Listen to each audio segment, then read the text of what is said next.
Lors d'une mission d'analyse des combats de la guerre de sécession, un massacre marqua l'endroit où une équipe allait plus tard prendre l'une des photographies les plus célèbres du conflit. Des décennies plus tard, un article attira l'attention. Une photographie vieille, de plus de 100 ans, découverte par hasard dans un grenier, semblait remettre en question l'histoire américaine. En agrandissant l'image, des experts découvrirent des visages inexplicables, des traces de technologie anachronique et, entre Lincoln et Grant, une silhouette inconnue, une personne qui n'aurait jamais dû apparaître. La découverte a commencé avec Claire Donovan qui, en rangeant le grenier familial, a trouvé une vieille malle. Parmi des lettres et des objets anciens, elle a découvert un album en cuir contenant des photographies en noir et blanc, à l'exception d'une seule, scellée dans du papier ciré. En l'ouvrant, elle a vu Abraham Lincoln, entouré de généraux, sur une image étonnamment colorée. Problème, la photographie couleur n'existait pas en 1865. Intriguée, Claire soumit sa découverte au professeur George Kramer, spécialiste de la photographie de la guerre de sécession. Il confirma l'authenticité du document, mais le déclara impossible. Les pigments et les composés chimiques incrustés dans le papier dataient du XIXe siècle, soit d'avant l'invention du procédé couleur moderne. L'image défiait l'histoire et la science. Mais le plus grand mystère n'était pas la couleur. C'était l'homme entre Lincoln et Grant. Son identité n'était consignée dans aucun document historique. En le reconnaissant, Claire comprit que la photo recelait un secret de famille, un lien caché entre les générations, et un héritage qui n'aurait jamais dû être. Les officiers posaient avec une rigidité figée, exhibant leurs grades et leurs sabres d'apparat. Le personnage central, en revanche, restait discret, sans insigne, sans nom correspondant au portrait connu de l'époque.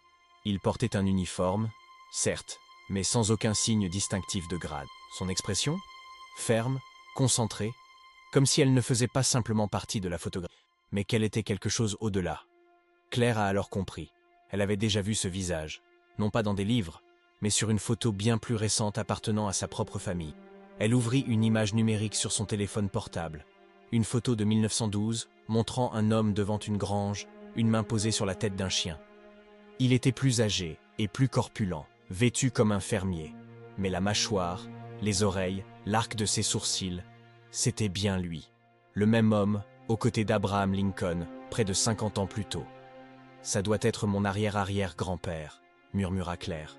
Le professeur Kramer leva les yeux, alarmé. « Quoi ?» Elle insista en lui montrant la photo.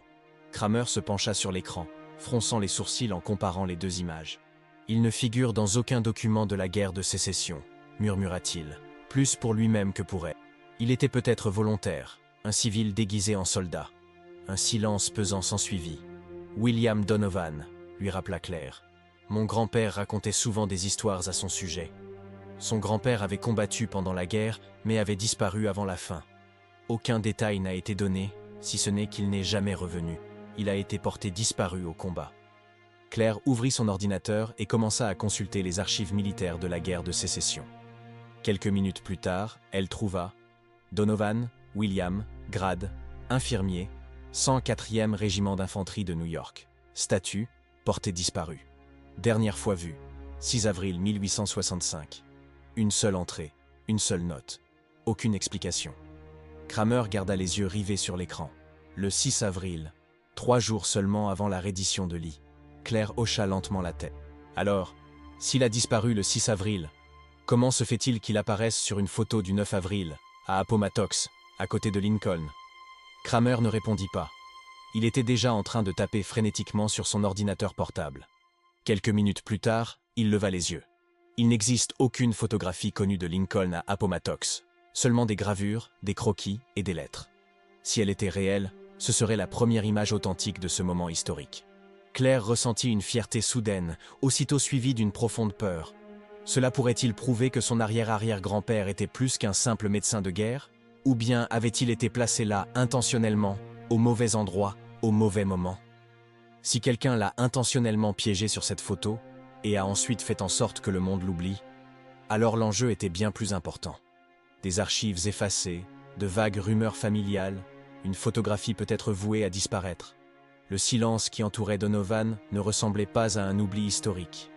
Il semblait planifié, construit, comme si un mécanisme bien plus puissant avait été mis en branle pour l'enterrer jusqu'à présent. Soudain, Claire se souvint d'une très vieille lettre que son grand-père lui montrait souvent, jaunie par le temps et presque illisible. Elle avait été écrite par William Donovan, des décennies après la fin de la guerre. Mais une phrase la retint particulièrement. « Si jamais vous retrouvez la photo avec la chaise, brûlez-la. » Elle n'aurait jamais dû être conservée. Le message était direct, écrit à la... Cette photo n'était pas simplement un objet d'une autre, elle était dangereuse. Et le véritable danger se trouvait juste sous nos yeux. L'atmosphère autour de Claire semblait plus lourde à présent, imprégnée de la conscience que rien dans l'histoire n'avait jamais été aussi stable qu'il n'y paraissait. L'équipe du laboratoire reporta son attention ailleurs, non pas sur Lincoln, ni sur Grant, mais sur l'homme qui se trouvait parmi eux. Celle que l'histoire avait abandonnée. Non pas disparue, mais cachée. Non pas effacée, mais délibérément soustraite à l'existence. Et maintenant, avec l'avènement de la photographie, une question a refait surface. Une question rarement posée à voix haute. Pourquoi? Si William Donovan a été déclaré disparu, que faisait-il à côté d'Abraham Lincoln sur une photographie datée après sa disparition?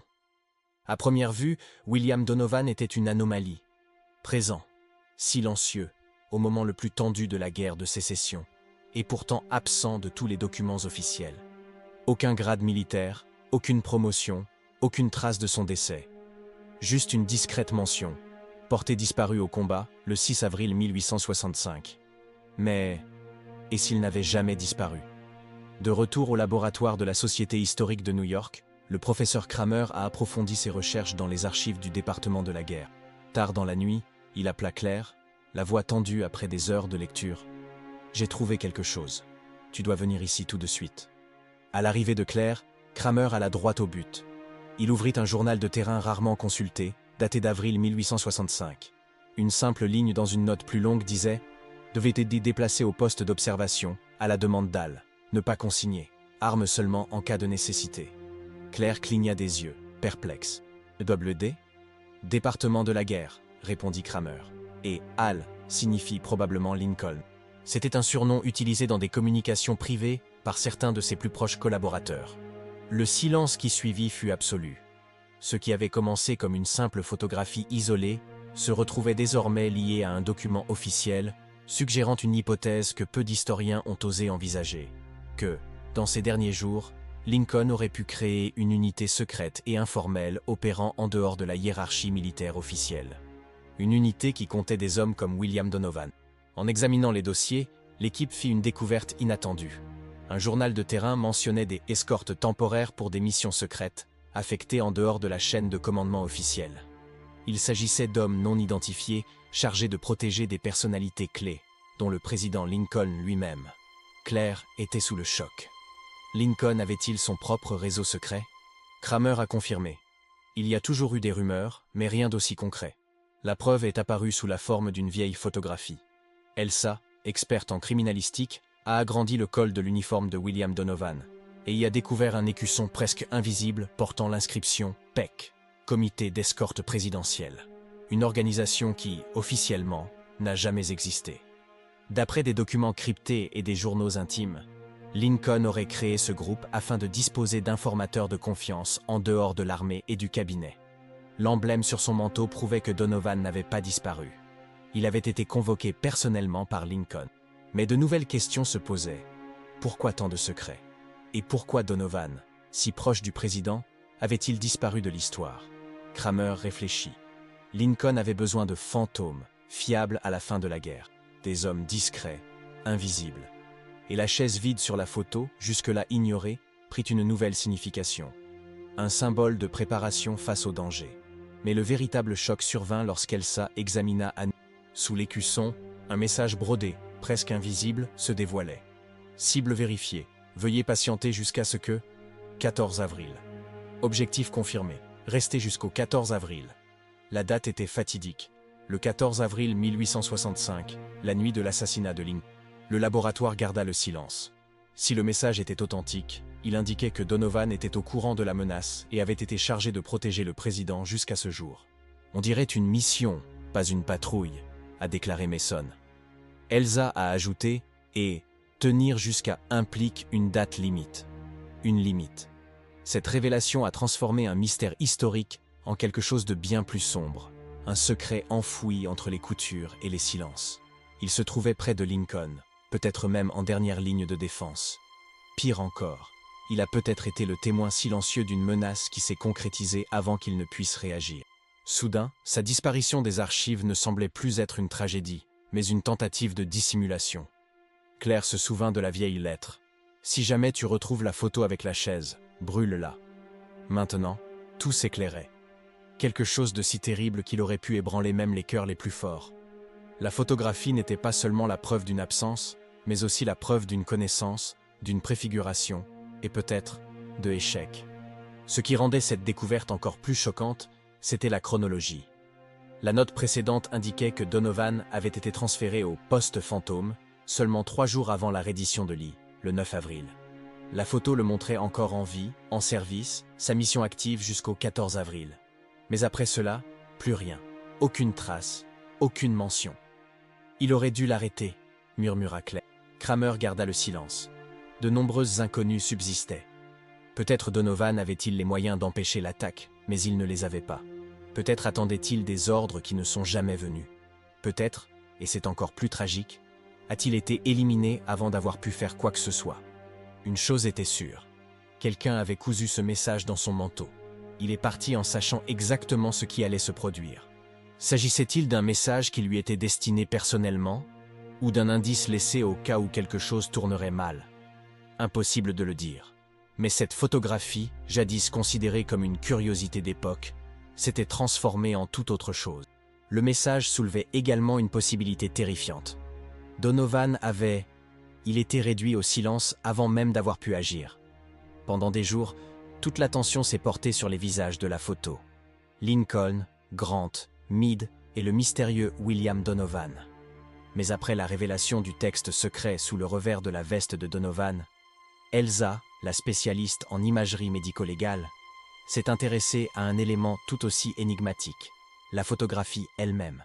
Dès le départ, tout le monde s'accordait à dire qu'il y avait quelque chose d'étrange. Trop clair, trop détaillé, trop moderne. La couleur, à elle seule, défiait toute explication. La photographie de la guerre de sécession était, par définition, en noir et blanc. La photographie couleur n'avait même pas été théorisée avant les années 1890, et certainement pas mise en pratique avant plusieurs décennies plus tard.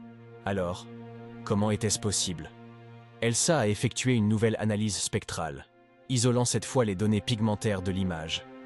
Ces découvertes ont rendu le mystère encore plus complexe. « Elle n'est pas colorée à la main », a-t-elle déclaré. « Je pensais qu'elle avait peut-être été colorée après l'impression, mais ces pigments sont intégrés à l'émulsion elle-même. Ils ont été incorporés à la photographie lors du développement.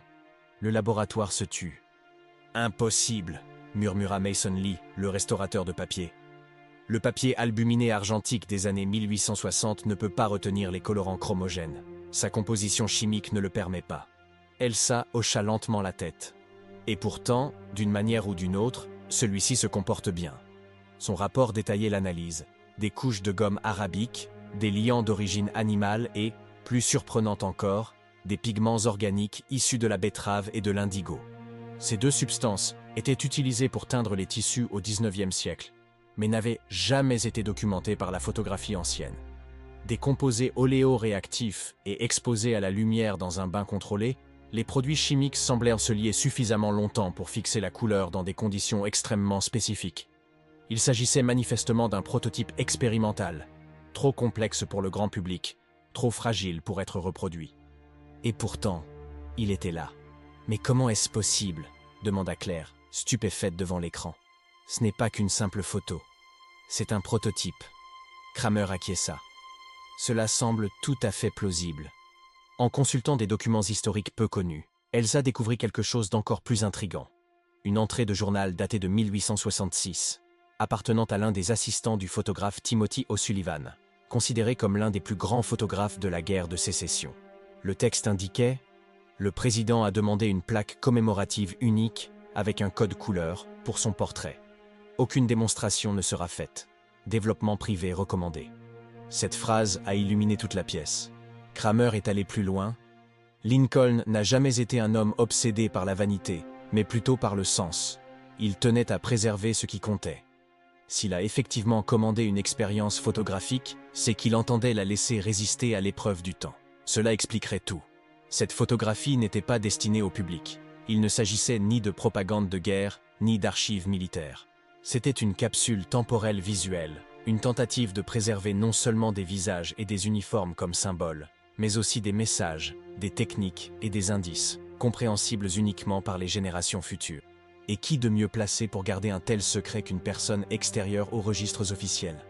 Quelqu'un sans public, sans témoin, jusqu'à ce qu'il soit possible de le révéler sans danger. William Donovan était resté silencieux parmi les plus hautes sphères de l'Union, mais son rôle n'était peut-être pas seulement celui d'un protecteur.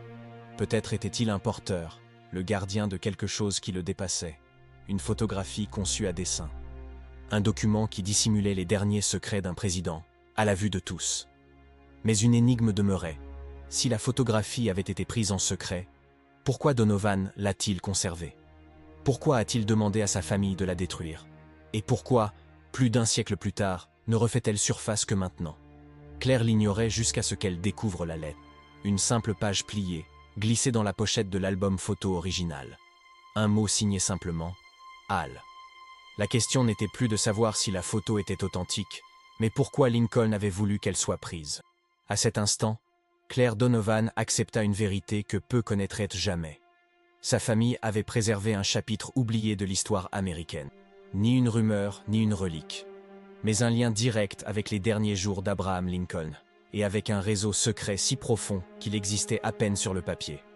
En réexaminant le vieil album en cuir qui avait contenu la photographie couleur, Claire remarqua quelque chose qu'elle avait manqué. Une enveloppe fragile et décolorée, pliée à l'intérieur de la couverture. Pas d'adresse, pas de timbre. Juste un nom écrit à l'encre foncée, en biais, pour William. Ni nom de famille, ni expéditeur. À l'intérieur, il y avait une lettre manuscrite. Le papier était sec, mais étonnamment bien conservé. L'encre, bien que décolorée, était encore lisible. Au bas de la page, un nom fit couper le souffle à Claire.